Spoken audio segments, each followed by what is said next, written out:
Well, it's 7 o'clock, so we'll get started because no doubt you've all got places to be, so we won't keep you waiting too long. But thank you for joining us. It's been a while since we've done a webinar, and we were going to kick off with a webinar on tax, and then we thought, well, that would probably be the last one that anybody turns up to in a series of webinars. So we decided we'd keep it a bit more relevant to get started, and then look to some of your suggestions for topics as we go as well. But just to give you a bit of context, I guess, from the start, this webinar is not going to be massively tactical or granular or like this is what you need to be doing. It's going to be more high level, getting you back to thinking about the future, thinking about what you can be doing, how we can still be taking advantage, what other people may be doing out there.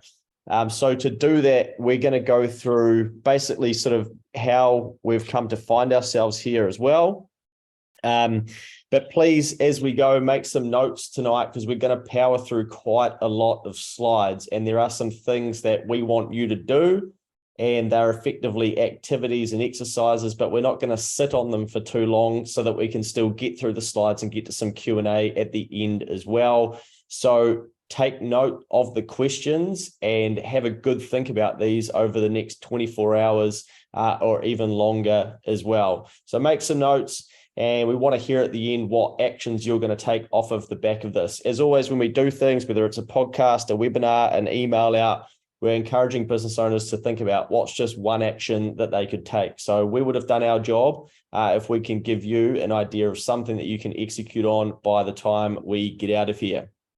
So we're in the new normal as such. That term used to be thrown around a little while ago because I think we've all come to realize that constantly everything is just new and there is no more normal. The new normal is that it's just constantly changing. So obviously we're in a pretty contractionary and tricky time, and the conversations that we've been having all year with clients, Phil, have been pretty challenging, haven't they? Yeah, everyone is saying just how tough it feels to be trying to run a business and get things done. Yeah, I think just about all of our clients are probably feeling a little bit heavy or seeing something challenging in their industry, no matter what it is that they are doing. So obviously we know that not all of you know, us, Luke, and then Phil. Next advisory for us, it's about providing life-changing advice for aspirational businesses. And basically coming up 6 years ago now, we were off to dinner as well, much like we had Jody, was it? Yeah, Jody was right now over there, building out our business plan for the next 12 months. And so then every quarter we sit back down and we figure out, right, where are we going? What do we need to be doing? And go away and execute on some of those things. So we then started doing this with clients, and this is what we've been doing over the last 6 years, as well as general accounting as well. But from what we've seen, usually business owners want to make more money, put more time back in their day, have a happy life, be happier in business, have more clarity around what it is that they want to do. They want to be completely in control of their finances, and usually they don't want a job. So it's usually something like that that is driving a business owner. And really that's more time, more money, and comes back to freedom and flexibility. But one thing that we're seeing a lot is that the two main problems that business owners seem to be running into is, one, they don't have enough money for the return for the work that they're doing, or they don't have enough time to do the things that they want to do. So we'll have clients who will finally be able to afford the boat because they've made enough money to do that. But then they'll come in here and they'll say, shit, if I had a bit more time, I'd spend it on the boat. And sometimes it comes back to making a decision to actually be able to do that. But I think at the moment when times are harder, we're also frantic. So we forget to actually get back to working on the business and our vision and get stuck in the day-to-day.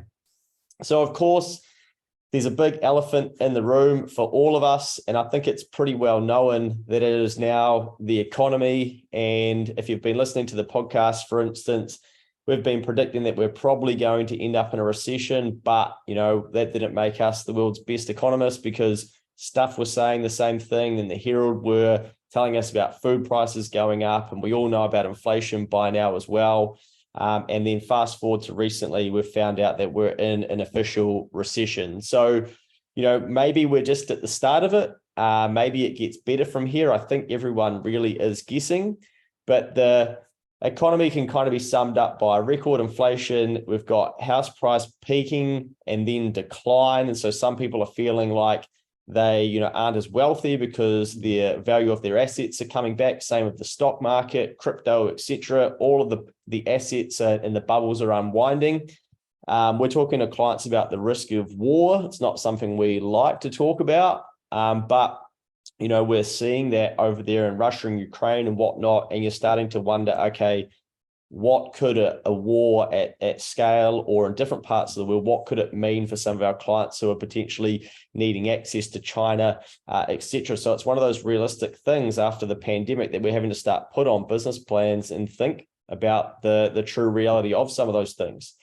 It's becoming hard to find staff or has been, and often clients are saying to us, I employed this person, but it just hasn't gone well. And we're hearing a lot of, I don't know if I will replace them. Basically 2 years ago or even a year ago, it was sort of every time someone left, it was right, I need to hire, or people were quickly grabbing people, but it seems to have swung back the other way now as well. Of course, as well, business owners are worried about money.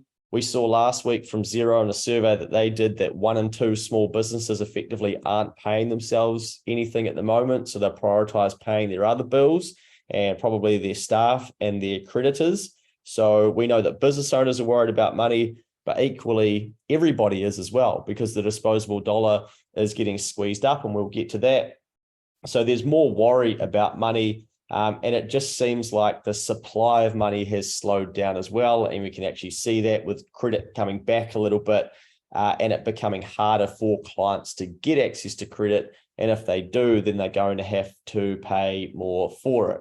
So that is, of course, because we now have higher interest rates. And if you look at this graph here, you get a pretty good indication of basically how quickly these rates have risen. Now, at the moment, everybody's hoping that they've sort of topped out.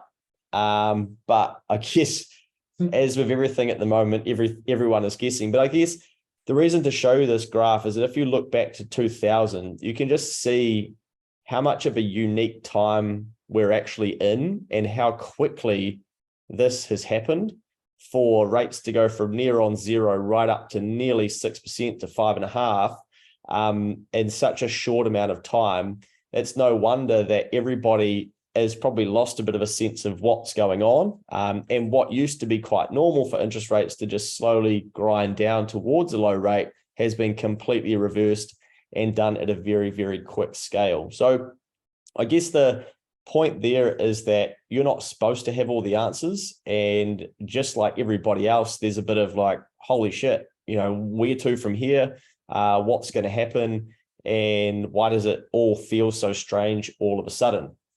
So interest rates have then put a big cost for homeowners, and therefore the disposable dollar shrinks a bit too. So we're seeing clients that sell to that consumer start to struggle a bit, and they've just got less consumers that are sitting there saying, yes, I can afford to buy. So we've seen revenues drop in some of those types of businesses, but equally as well, this is putting strain on any business that has business debt, because the official cash rate moving usually impacts businesses faster than homeowners, because usually homeowners will have a mortgage that's fixed over a period, whereas a business owner may have their debt on a floating rate, or it might roll off faster.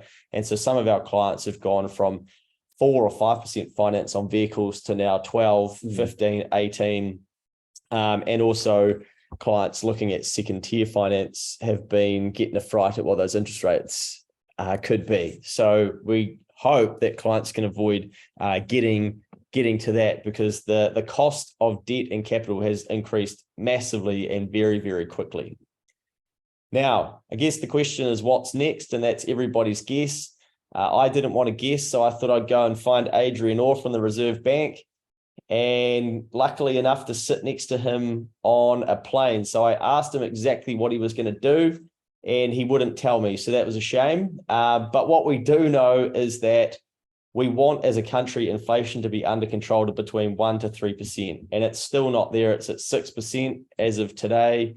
The non-tradable inflation that kind of ignores what's happening overseas is still pretty sticky and pretty high, so that's not great. But the messaging is that we have some form of win because interest rates are bringing inflation down because it's not at the peak that it was at. So some people will be feeling some relief, but prices are still 6% higher than they were a year ago, and inflation compounds, as you probably know. So things have continued to increase in price, but also the Reserve Bank are trying to target sustainable house prices. Well, nobody really knows what that means. But interestingly, I saw something that there was one of the largest withdrawals in May by people accessing their KiwiSaver to buy their first home in over 12 months. So there's some confidence there from first home buyers that, okay, no matter what interest rates are and house prices, they're happy to get into the market. I guess this is the scary bit, where unemployment's currently at 3.4%, and it's needed to go to 5.5% or predicted to help cool inflation. And that's the bit that's not happening.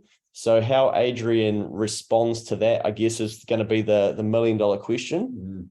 And if we do see more people come out of the workforce, I think we'll see more pain, and you will see people hurting because they're not going to be able to pay their mortgage and things like that. So that's definitely going to be, I think, the metric to watch.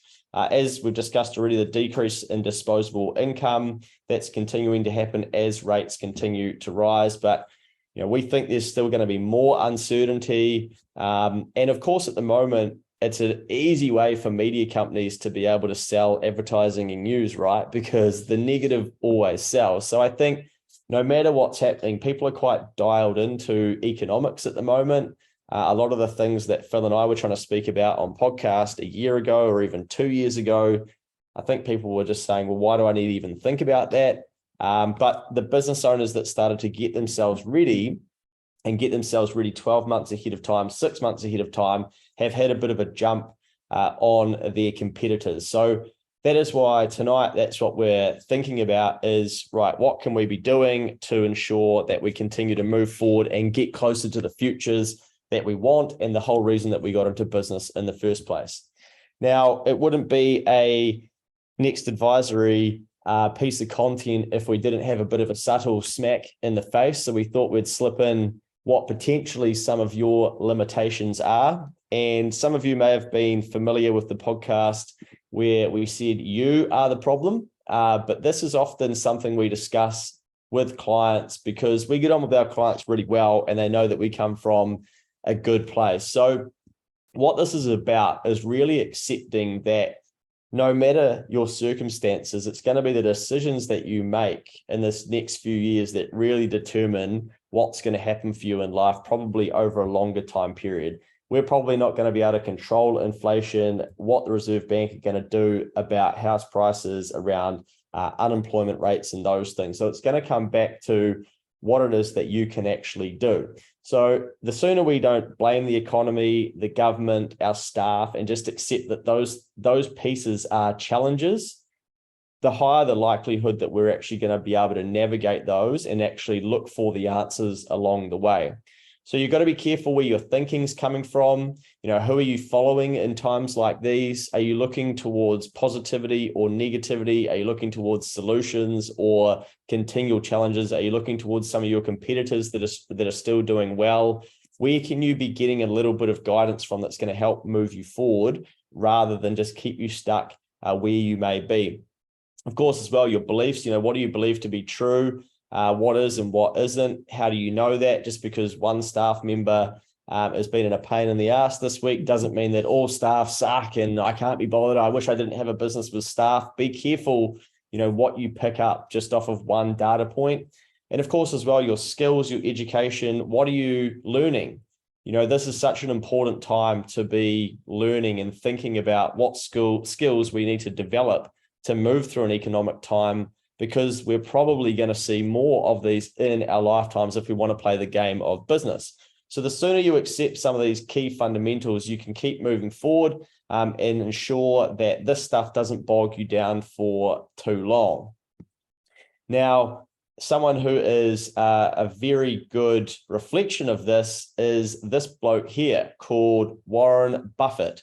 Now, this graph is actually from when he was 83, and I think his net worth at that time was about close to $60 billion. That's US, of course, as well, but 99% of Warren's wealth was earned after his 50th birthday. Now, I went back and had a look, and he's gone through 14 recessions. So how do you think he's going to think about this current recession that we're in compared to how we may be thinking about it?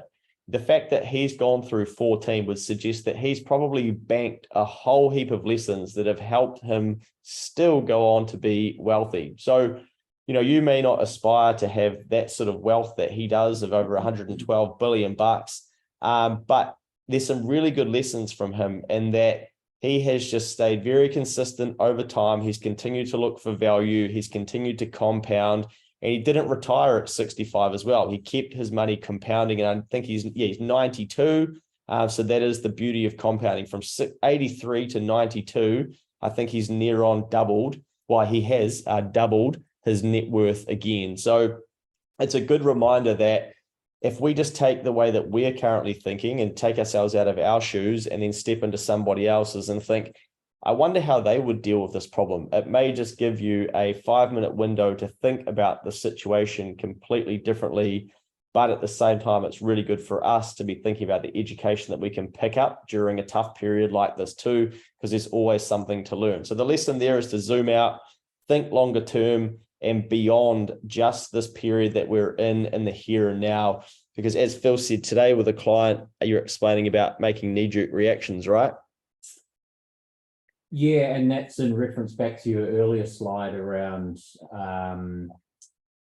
things getting tough and money being shorter and consumers, well, from what we're seeing with our clients, are really changing their purchasing behavior. And say rather than upgrading the car every 3 years, they might push that out to say 5 years. And as a business owner, taking a knee-jerk reaction to that and going, geez, we actually need to lay off staff and lose sight of what the overall objective is in terms of their strategy, and actually coming back to that and going, no, we still believe in this. This is only temporary. We do want to get to that 83 years old. If Warren Buffett, we're only at 58. Let's carry on. Nice. So the value of having a longer term vision and actually mapping your actions back to a plan rather than just making a knee-jerk reaction to the here and now of what's going on. So carrying on the theme of looking at somebody who's been through a number of recessions, come across a bloke who trains a lot of entrepreneurs in America. Now, he has been through 8 recessions, I think it is, and has been training business owners for over 40 years. So I took these 3 key questions that I think you can all be thinking about. And this is what we said at the start, where you want to go away and you want to have a think about this over the next couple of days, because this is as simple as you need to keep it. Now, the first one is, what are the biggest dangers right now that you have to have eliminated by a year from now? So most business owners, when we work with them, can identify a threat to their business. They don't always get it right, but they can often identify the things that are probably a danger to their business. Now, we've had this ourselves, where we've identified a risk that our throughput may decrease with just the way that we had set things up. And so the fact that we had it close to our mind meant that we had another solution before we even needed it. So as soon as we needed that solution, we could basically go and turn it on very quickly so that it didn't impact our business too much. So this is the importance of actually thinking about what's the biggest danger right now that you have and that you have to eliminate by a year from now. The second one is, naturally as well, people will gravitate towards the negative or something we're fearful of. So it's sometimes easier to start with a danger rather than at the moment, when things seem doomy and gloomy, we're now saying, well, what opportunities are there? So what is the biggest opportunity right now that a year from now you have to have captured? So in your business, what is something that you know is a big opportunity that in a year from now, if you turn back up on the webinar and we asked you, what was it? Did you do it? What is that one thing that you know, I just need to do more of that? And often it is very, very simple. We have clients who can do a lot of cool digital marketing, but they equally tell us, if I pick up the phone and I ring my current customers, I can make money. And we're like, what do we think we need to do then? And it will be phone a client every week, for instance, rather than all the sexy stuff on the outside. So have a good think about what works really well in your business. That is a big opportunity for you to actually grab onto and make sure that you do it for this next 12 months. The third one is, what are the biggest strengths you have right now that you have to have made stronger in a year from now? So this is a little bit different to opportunities, in that it is something that you know that you're good at and you've probably got an unfair advantage in. And when we do business planning with clients, we're often asking them, what makes you different? What's your unfair advantage? How can you strengthen that? How can you make sure that in a year's time, that strength that you know is pretty unique to you is actually going to be made stronger? Now, the beauty about these questions is that when people aren't thinking about their future and they're just thinking about now, they're not going to be thinking like this. So if you can start to train yourself to see some of these things and actually take actions to move towards them, you're going to, excuse my language, shit on your competitors because they're not actually going to be doing these things. And investing time and effort into your strengths is, people would say, what's the point in doing that? Like, I don't need to worry about that. We're not going to get an immediate return. At the moment, most people are looking for immediate returns. People are, solve my problem, fix this, I need this done quickly. They're not actually stepping back and going, right, what could I really improve here? So all of you will have something that you're naturally good at in your business that you know you do better than others. How can you improve that over the next 12 months? Because that is going to give you brand goodwill and strength to be able to leverage off in the future years rather than just in the here and now. Now, a reminder too, just don't lose your vision. So going back to the client that Phil spoke about before, they have a very clear vision of where they want to get to, and making knee-jerk reactions just to the way that the market may be reacting in a short term isn't probably going to help them get closer to where they need to get to. And they've actually got a good cash buffer, this client, to get them through this next period as well. So they need to find other ways to get closer to their vision. But I love a little bit of Conor McGregor. He's very big on having a vision. Says if you have a clear picture in your head of something that's going to happen, then nothing can stop it. So we're big around here on never stop dreaming. And just because the economy might be going tough, like, it's still okay to dream. And I think if we lose this, then business is going to get really hard and life's going to get hard. And back to Xero's data from last week, we saw that 94% of business owners said that they're not getting closer to their goals. So that's not good. That's 19 out of 20 business owners basically saying that they don't feel like they're making progress. And when you don't feel like you're making progress, then that can be a very, very tough place to be in. So as tough as it could be, and maybe you're not making the same progress at the same speed that you might have been able to over the last couple of years, continue to dream and continue to have a vision for yourself and for your business of where you want to get to. Now, one of the other tactics that we use with business owners we work with is when we get them to find one goal that they want to work towards, and we can pull that one as being the most important goal to work with, we simply ask, what do you need to start doing and what do you need to stop doing? And this is often as simple as business needs to be. So often for all of us, we'll know that there's something we should be doing and we know that there's something we shouldn't be doing. Now, going back to that example before, it could be picking up the phone and calling more clients. It could be calling leads. It could be calling leads that have signed up to an email sequence, but we've got their phone number and we just haven't rung them yet. There's usually something on the table for a business that they know that they can be doing. and it's usually things that they know are already working well for them. But equally, in a business, there's usually something that they don't actually need to be doing. And you've got to figure that bit out for yourself. But often, as business owners, we can think, let's keep doing more and going wider, and that will hopefully lead to more things happening for us. But sometimes it can have the reverse effect, and we actually need to stop doing some of the things that we're doing in our business because they're not having a good impact. So if you need to go away and learn more about that, would suggest going and understanding the 80-20 type rule and figuring out what you're doing in your business that's having the greatest impact. But equally, we know that you'll leave here tonight, you'll get back into business tomorrow, things will be busy, or by that, whenever you watch this webinar.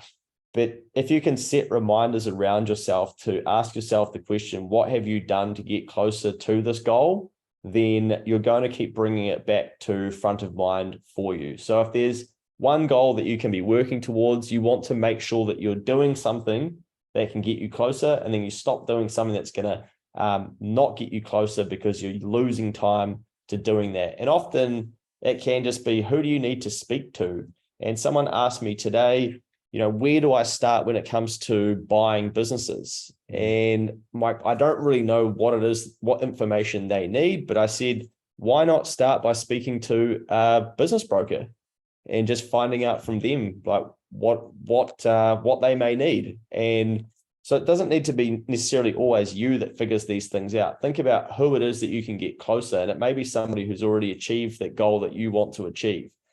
And again, obviously just thinking about what is getting in the way of you getting closer to that goal. So actually make some notes about some of these things and then put it down into actionable steps to figure out, what do I actually need to do off of the back of getting this information. So we know that all of you, well, not all of you, but I think out of 160 something responses that signed up for this webinar when we turned it off yesterday, 138 of you could identify one specific opportunity that you could focus on over the next 12 months. So for all of the doom and gloom out there and for how tricky things are, just about, I guess 90% of you could identify that there was something that you could be working on in your business. So I guess you've got to figure out how you can actually move towards making some of that happen. But some of these examples were pretty cool. But they would need to be explored as well, because there's a new product there, but have you done the research to figure out whether that is the right thing to be launching at this time? But it's going to be different for everyone. Equity sell down. So again, it would be, who could you sell down to? Capital injection, who's going to inject money into the business? And is that going to extend the runway, or what's the purpose of that? Building your network. What are you doing to build your network? Who is that network when you talk about it?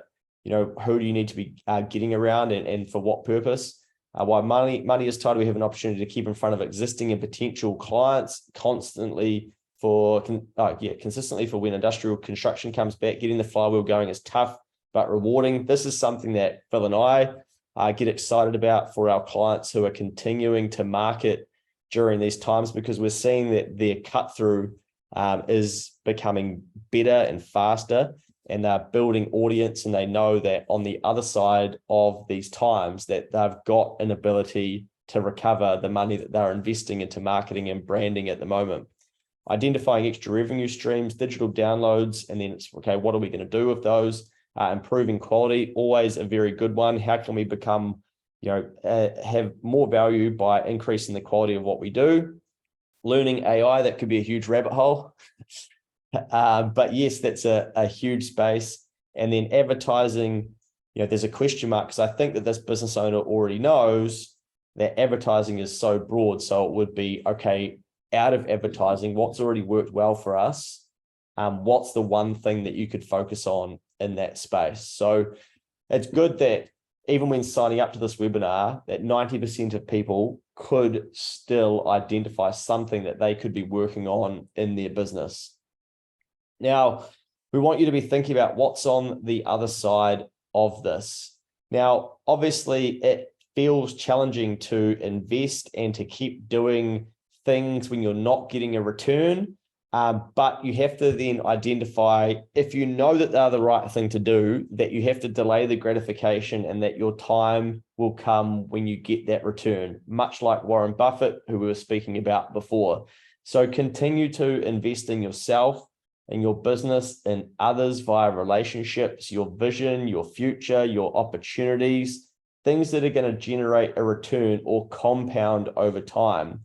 Now, as an example, this could be around a social media audience, for instance, that you may be able to nurture over time, or it could just be continuing to have conversations with other people that are in your industry in different parts of the country to figure out what it is that they're doing. And this is the beauty of doing these things when it's hard to do them, because a lot of people won't want to, and therefore you're going to reap the rewards of doing that over time. So still continue to find ways. When 19 out of 20 business owners are saying to zero, we don't feel like we're getting closer to our goals, perhaps relook at the way that you are thinking about investing. And that could be in yourself, your business, your education, the people that are around you, the people that you're going to need around you in the future, and think about what you could be doing for them as well, because those things are going to compound and generate a return when the time is right for you. Now, obviously, for a lot of us, we need a plan, and this is something that we do with clients, and we see that our clients who work to a plan outperform their competitors who drift. Now, if you don't have our free business planning course, we'll send that out tomorrow, but I know that a lot of you will probably already have it. But if you're losing hope, you're losing vision, you're losing the reasoning of why you were doing this, then please work through that course and spend some time to figure out exactly what you can be doing going forward, and actually off the back of this webinar too, stepping out some of the action points that you can be taking to ensure that you keep moving closer to the things that you want to have, because there's going to be a lot of people in business that are just going to meander through this next few years, and they're not actually going to come out the other side with too much. It's a good reminder that it's perfectly fine to get very clear on exactly what it is that you want and be direct about it, and actually build out a very concise plan of exactly how you can do that. So even if your plans aren't going to plan, then please continue to plan and revisit it and think about how you can be doing things differently. Again, so what are you going to do? Do you need to build your team up? What do you need to learn? These are things to get you thinking about what it is that you're going to need to do through this next little while if you want to continue moving towards your goal and your vision, to ensure that you get there. And for a lot of us, it's going to be around making sure that we've got the right teams in place and thinking about what education we need. How did Warren Buffett get through 14 recessions, and how did all these other people get through these tough economic times? Like, surely we can do that too. Maybe we need to learn a bit more about ourselves. And often as well, it can just be in these times sticking to your circle of competence and confidence so that you aren't worried about the things that you're doing. So just stay in your lane, do the things that you do well, do them very well. People are going to recognize that. You start to get the flywheel of that. But at times like these, it can be very easy to jump ship and think, oh, I need a completely different plan now, or maybe I should be doing that. And all the crypto coaches are now coaching AI and how to use ChatGPT. Like, you see this stuff all the time. So be careful about the shiny object stuff and just come back to your circle of competence and your confidence, and know that slow and steady wins the race. Again, who do you need to get on your team? Are there other team members, whether it's just contractors or advice that you can get around you, whether it's from lawyers, etc., or designers, whatever it is in your business? Who do you need to be surrounding yourself with? Now, remember too that half your competitors, we've pulled out the stat that it's half, it's probably more than that, of your competitors are rolling over, they're hitting snooze, they're stuck, they're blaming, they're waiting, they're tired. You don't want that to be you. We don't want to be sitting here waiting to see what happens in the election, for instance, or just getting through to the end of the year, or waiting for all of the debt to roll over onto the new interest rates.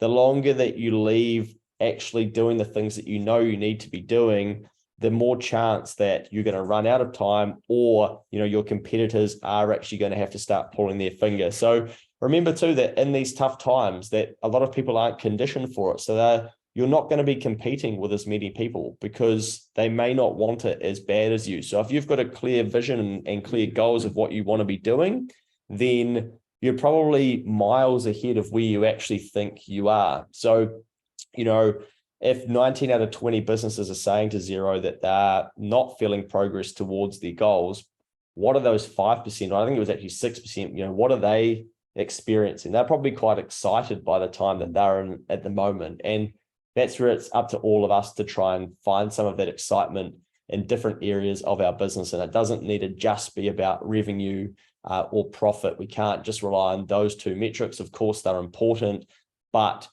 there will be other things in your business that you need to be thinking about, that those are the things that are going to give you the wins, that are going to keep pulling you forward whilst other people run out of steam. So again, back to the basics. What do you need to start doing? What do you need to stop doing? Set your calendar reminder. Ideal clients as well. Where do they live? How are you going to find them? How are you going to call them out? How are you going to show them that you can give them value? This is probably one of the main things that we see with business owners is they want more clients. And we're not a marketing agency, but this is probably why marketing agencies do so well, because most business owners just want more clients. But you've got to think about who those ideal ones are and actually how you're going to get in front of them and why do you deserve to have their attention as well. So think about getting in front of them. But also one of the other things that we talk about with business owners often is just solving the actual problem. So we spoke about this recently on a podcast where there's a famous example where someone was helping out in a gym and the business has got a high churn with people leaving the gym. The PTs in there are unhappy and they ask the business owner, what do you think you need to do to improve this business? And they basically say, I think we need to do some marketing to get some more clients coming through the door. But that's not the actual problem. Now, a client that we worked with had this exact same situation where all they wanted to do was get more clients. And then when we actually dove into the business, we found out that they had a churn rate, I think it was over 30%. We're basically over 1 in 3 of their clients were leaving within a time frame. And we were saying, what are we doing to figure out? Do we ever ask why? And they didn't want to look at that area because they felt like, well, that's just probably what happens. But when they actually spent some work spraying the weed and figuring out how to decrease that churn, it meant that they didn't need to get as many clients and spend all the money on marketing up front to bring them in. So be careful, what you think the problem is or what you think the solution is. And the way that we term that is actually spray the weed. So deal with the actual issue in your business. And sometimes that can be psychological because we want to avoid it. And we think, no, it's got to be something else, right? I just need to go and do that over there. But make sure that in these times that you're actually addressing the core issues in your business. And hell, it might even be tax debt. Now, you don't solve tax debt by burying your head in the sand or the fact that you're running tight with cash. You need to actually get to the core of why that's happening and figure out whether you can address that and how you're going to address that. A reminder too, with all the doom and gloom, that business is the best vehicle to wealth. Now, you are in a better position than most to be able to control your income and, of course, your expenses as well. And hey, it wouldn't be accounting of us if we didn't mention that you can claim some things in your business that are perfect business-related expenses that other people can't. So it could be having an iPad, running your phone, etc., because you need those to generate income. So remember that you've actually got a good lever there where other people will be feeling the strain that their incomes are pretty capped and tapped. But for you, it often comes back to you as a business owner of figuring out, how do I actually go out there and generate more income? And how can I get to be back in control of my income? We've included these statistics in here because it's always a bit of a fright for people when they see what turnover of businesses is in New Zealand. So as you can see, basically, I think it's about 15% these days of businesses turn over $1 million. Now, I think that the perception is out there that businesses kill it and that they turn over heaps of money and all those sorts of things. But realistically, there is, very few businesses that get to that. But that's okay because we know revenue is a vanity metric. but you want to be chasing profit and making sure that you're pulling an income out of your business as well. But remember, the rich list is stacked full of people who run businesses and have over time as well. You may not have aspirations to end up on that list, but it is made up of a lot of people who are in business. And I probably shouldn't have highlighted the property one for the screenshot. But of course, that's probably not residential property. It will be developments and all sorts of other things as well. But remember that you are in a great vehicle to get yourself through a recession. Yes, it's going to be tough and it could be tricky to navigate, but if you can get it working well, many good things happen in a recession, and you're actually in a vehicle where you can control your income. But you've got to be careful, because you need to remember that it's not what you make, it's what you keep. So be very careful with the money that you are getting in times like these. You may want to just have some conversations with yourself around, what am I actually going to do with this money? And it usually comes down to whether it's in business or personal, investing, paying down debt, or storing some ammo. And you might be the sort of person who wants to have money stored in your business. And we have clients that are like this. They have a figure that they want sitting in a bank account, and they know that whatever happens, they can get through X amount of months. Now, for a lot of people, we know that that's not easy to do. But again, if that's the person that you want to be, you've got to start somewhere. So it may be that you need to start just putting a small amount aside into a bank account, even as little as 1%, for instance, of the invoices that you send out, so you can start to build the habits. And it's probably not the time to be thinking about, willy-nilly spending. And of course, we often see business owners, they may have one good month in business and they go out and they spend like they've had a good year in business. So don't fall into that trap as well. Your target should be to invest more, not just to make more. So you want to, if you're going to increase your income, then you want to figure out, what are you actually going to do with that money? Because naturally you will match your income with a high level of expenses as well. And we all naturally do that. So make sure you've got a clear plan for the money that you do have access to. And yeah, reminder there, as a business owner, you can control your total income and your destiny. And a lot of people don't have that ability. So make sure you use that to your advantage. But of course, it takes discipline and hard work, and it takes a long time. And accepting that it can take time is often a good way to set yourself up to do that. So what do you do with money? This is what we see in business. It'll be drawings. That's where the business money will be getting soaked up. But it could be personal investment. It could be paying down debt. It could be investing into the business, stock, marketing, staff, buying assets for the future, building a buffer of cash. So you need to understand the opportunity cost of cash. Now, we actually have a webinar on managing cash, and a cash flow webinar and cash flow tools. If that's an area that you want to learn more about, we do have a stack of resources in that space. So just sing out. But it is very critical that you try through a tough economic time to understand cash if you know that it is an area of weakness, because this area trips up so many business owners, doesn't it? The opportunity cost of cash. Oh, big time. I mean, that even came up today in the meeting that we were talking about earlier, in terms of just playing the cash merry-go-round of, if you pay something now, it's going to rob you of doing something that's going to actually benefit you in the future. So, choose wisely, because once it's gone, you can't go getting it back in a hurry. Yeah. We had a conversation with a client yesterday who has a good buffer of cash, but their next piece of growth is about using some cash to be able to get more equipment that's going to then increase their revenue. But they don't want to do it until they know exactly what's in that account is theirs. And it's also going to be scary for them to let go of some of that cash too, because it's been sitting there for some time. But when you come back to being rational rather than, stuck emotionally there, you know that you've got a good business, it's doing well. We need to deploy some of that cash, get the equipment. It's going to give us an increase in resource and income. We'll pay the taxes, and then we'll store the cash again and build that balance back up. So sometimes you need to get support around you from your accountant, or just people who understand money moving through the business.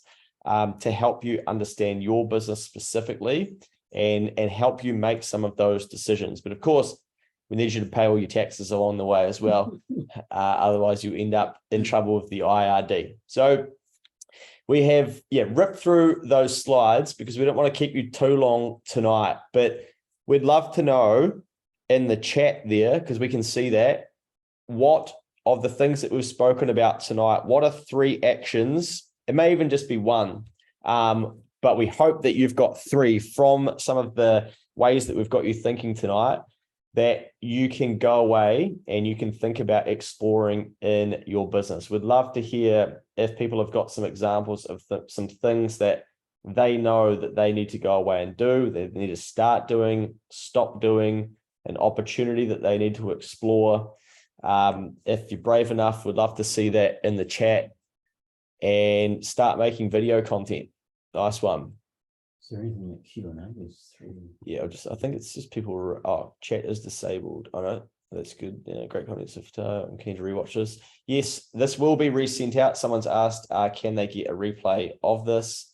How much weight do you put behind small business networking and getting your name out in the regions with other business owners, etc., versus the likes of having a social media presence online? I think we'll look at the chat first, and then we can answer a couple of those questions as well. Identify why cash is tight. Yeah, that is really, really smart. I think it's something that we take for granted as accountants, isn't it?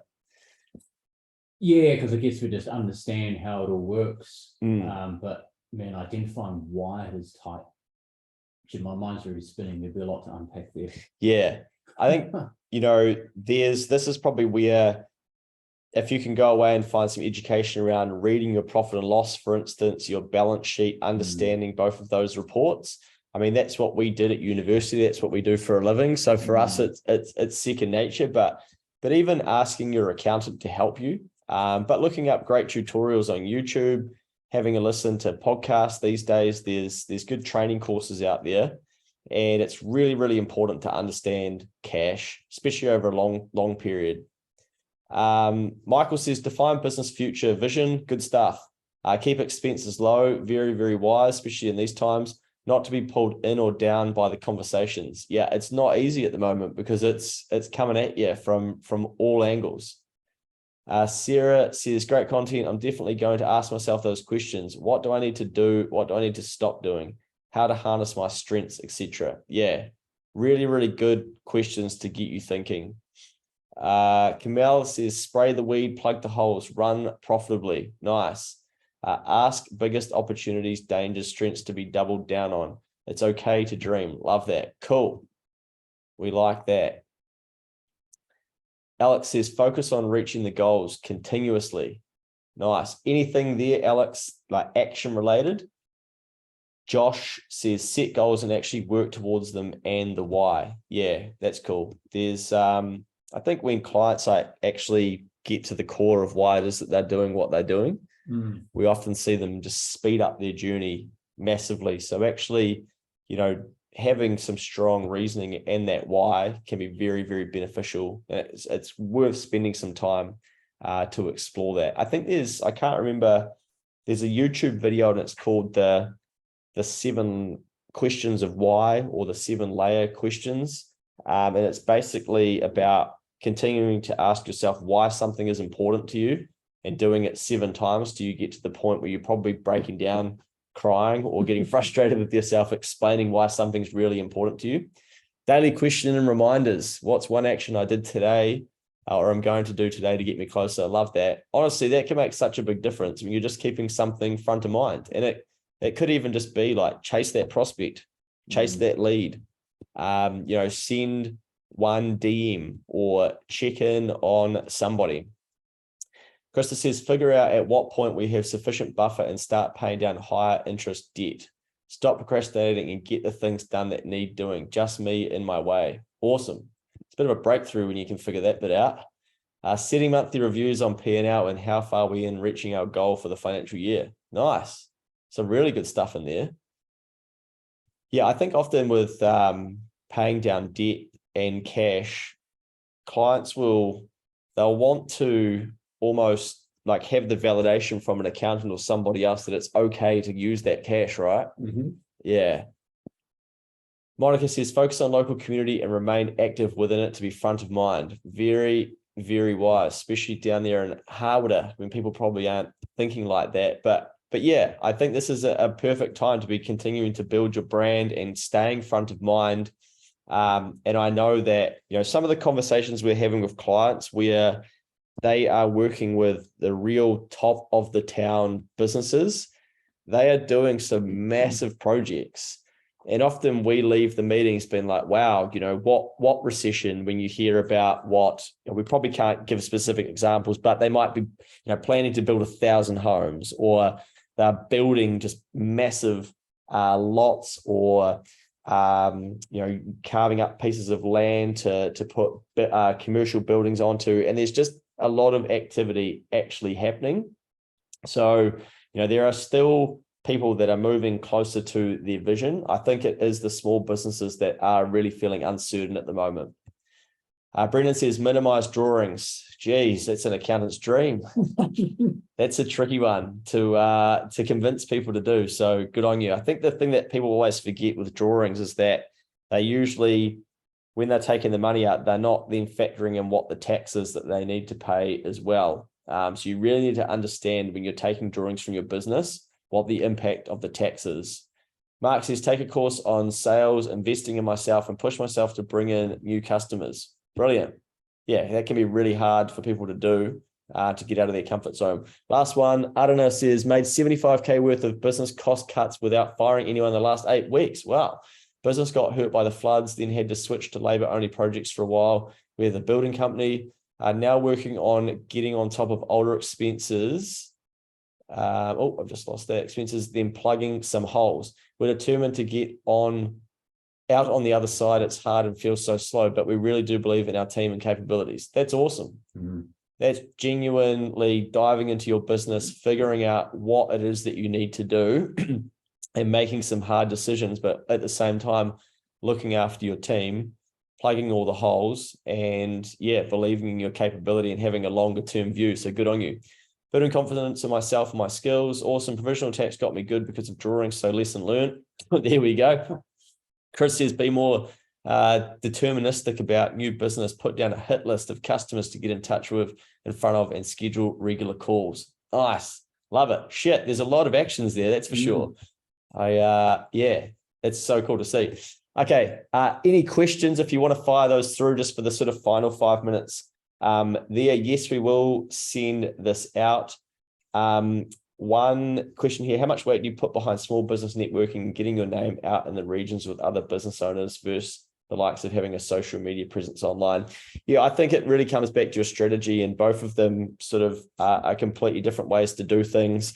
We would always say in a situation like this, like, don't overcomplicate it. Go to what's already working for you, like what's going to be your return.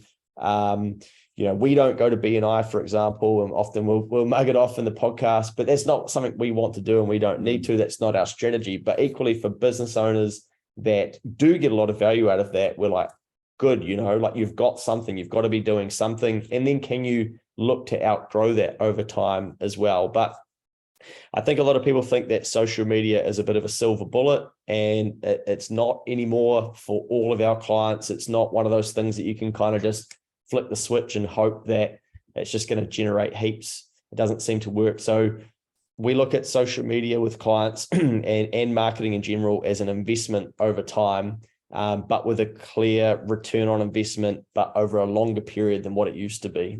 But again, we're not marketing experts, but that's just from our own spend in the space and from what we see with clients.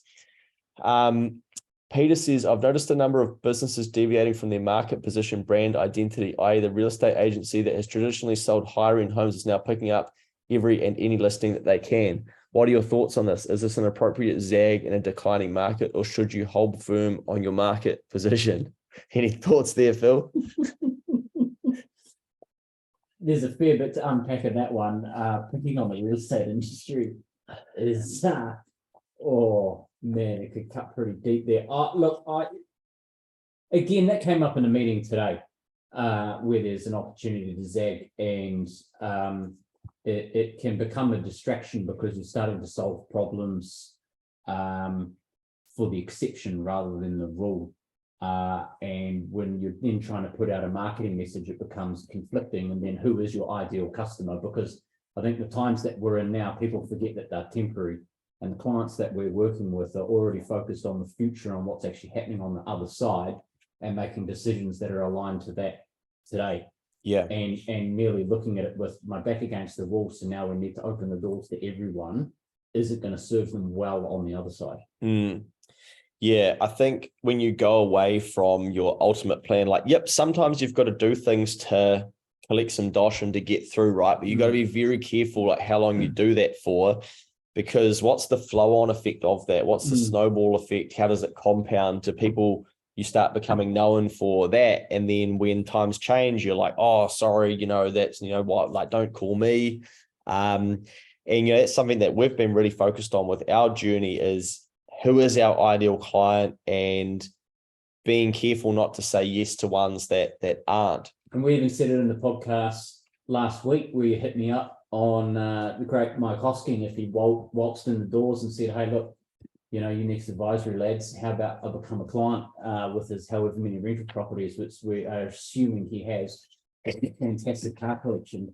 And I joked and said, look, well, I'd sit down and have an honest chat and say, look, Mike, as much as I'd love to be your accountant, it's only property related and that's not our space. So thanks for sitting down and having coffee, but we'll refer you on to someone else. Yeah. And for those that listen to our podcast, I do consume a bit of Mike Hosking and ZB in the morning, but to remain true to what we do, and that is we steer away from property accounting, I think is remaining pretty clear. That'll be the toughest referral to Lighthouse we'd ever have to make. Yeah. I think like one thing that we've seen clients do, like instead of maybe zagging so far, it could be, have a look at what similar businesses might be doing internationally that you just may have not thought to do. And right at the start of this, we were kind of talking to clients about like a margin builder. And one of our clients who did this really well basically figured out that they could personalize the things that they were selling. And they were like, well, we're just going to start offering that to the people who are buying things. And this is no like, oh, that's no one's done that before. Look at Apple. They did the same thing. Oh, you want your AirPods? Yeah, of course. We can even put your phone number on the front of them now and put your name or whatever. And people like things like that. So there's still always going to be people that have got money, and it's thinking, what else could these people that we're selling to, like what could they value? It could be an increase in communication. It could be increase in quality. It could just be, the personalization factor, for instance. So think about what you could be doing in your business to squeeze a little bit more cash out of the people who may already have it. And I think on that too, when you go away from your market position or what you've been doing really well, you do start to reset your own inner thermostat of like, oh, what's my worth here? And that can be hard to rebuild back the other way when you need to as well. So that's a really, really good question, that one. Does anybody have any other questions before we wrap up? Gee, we've done well to keep that to spot on an hour. Just a reminder to Shane that yes, we will send that out, and I think the replay out. And I think I would encourage you to come back and listen to this. We will host it on YouTube, so you can play it in double speed. For instance, we might even upload the audio as a podcast. So go back through some of those questions that are designed to get you thinking. And you may need to spend some time writing down some answers for your specific business, because we've gone over them very quickly. And some of these things would take us hours to really flesh out with a client one-on-one. Last one from Peter. Does Adrian Orr have levers that he can pull other than interest rates to get to the target unemployment numbers? Look, I don't know what they'll do. The answer seems to be no, right? Like they've just continued to push interest rates. It's just going to be interesting to see, what do they do from here? Maybe they just accept that they can't do it, or it's got a lag, and then it's going to take some time. Yeah, I wonder whether he can put some further rules on the banks to impact the supply of money. Because just because potentially the OCR is peaked isn't potentially going to stop banks from further increasing their rates to protect their own margins. I think that's one thing that people have potentially forgotten about, that, geez, Adrian's now decided to sit back and put his feet up on the desk with his hikes, but that doesn't necessarily mean that there isn't going to be any further flow through to consumers at a retail level and businesses to an extent, with banks trying to protect their own margin, because they still got to make money at the end of the day. So yeah, it'll be interesting. Yeah, bring it on. Another crazy, probably 18 months to go. I think on that one further, it's with the interest rates, it's now waiting for the carnage to unfold at a business level, as not only are they facing direct cost pressure, and that results in margin pressure, but then your margin then in dollar terms is spread over an increasing fixed cost base with higher interest rates. And we're seeing so many businesses now have discussions around redundancies and how we can run a leaner team and still achieve the same results. So ultimately, yeah, that will happen. It's just going to take time to get there. I think when I last read it, that forecast unemployment of 5 point whatever percent it is isn't forecast until the back half of next year. So there's some time to get there, as much as we probably want that to happen sooner rather than later to get out the other side. But yeah, time will tell.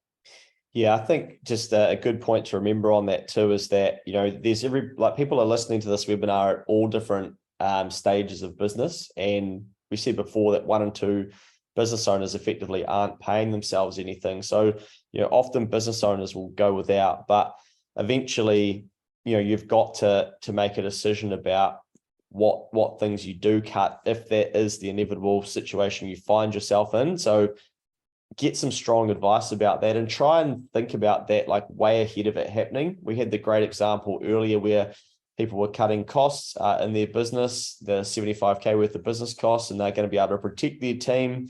But, you know, that's why you've got to keep an eye on this stuff so that you don't then have to make that knee-jerk reaction. And a client said to us recently, a couple of months ago, they're in a really, really good position. And they said, I'm just going to do the exercise where I spitball when may I have to let somebody go. And they said, we know that that's a long way away, and probably I could find a stack of things for us to do. I could decrease my own income. We could chase up this contract, et cetera, but I just want to explore that for my own level of thinking of, is that a possibility for us if we had no work, for instance? So, you know, sometimes it is good to just dramatize these situations or role play them so that you have a bit more awareness of when it could be important to you. Right, we hope that you found that valuable. Like we say, that was you know, high level, and there's some really good things in there to get you thinking. It's not been as sort of technical as when we've done cash flow forecasting demonstrations and things like that. But we'd love to know off the back of this, when we send out the replay, if you want to drop us a reply, you know, what other things would you like to learn about? But ultimately, we just wanted to share some insights to some of the things that we're talking to clients about and get you thinking about your futures again as well, because we know that there's a lot of negativity and there's a lot of information going the other way that's making us feel small and like we can't achieve things, and there's a lot of statistics to back that up too. So hopefully that's been a bit of a boost for you. Thank you for taking time out of your Wednesday evening. Great session. Thank you, Jordan. There's plenty of thanks coming through. Great stuff. Awesome to see. It sounds like a lot of you got a lot out of that. So please, if you did put some actions down that you can take, like make sure you go and chip away at those. Foot on the gas. Let's fucking go. Yes, good, Ren. We love the energy at 8 p.m. on a Wednesday. Speaking of English. Yeah, good stuff. Just don't tell Adrian Orr, because he won't want the businesses to be improving. They want it to go the other way. Cool. All right, team. I will end this.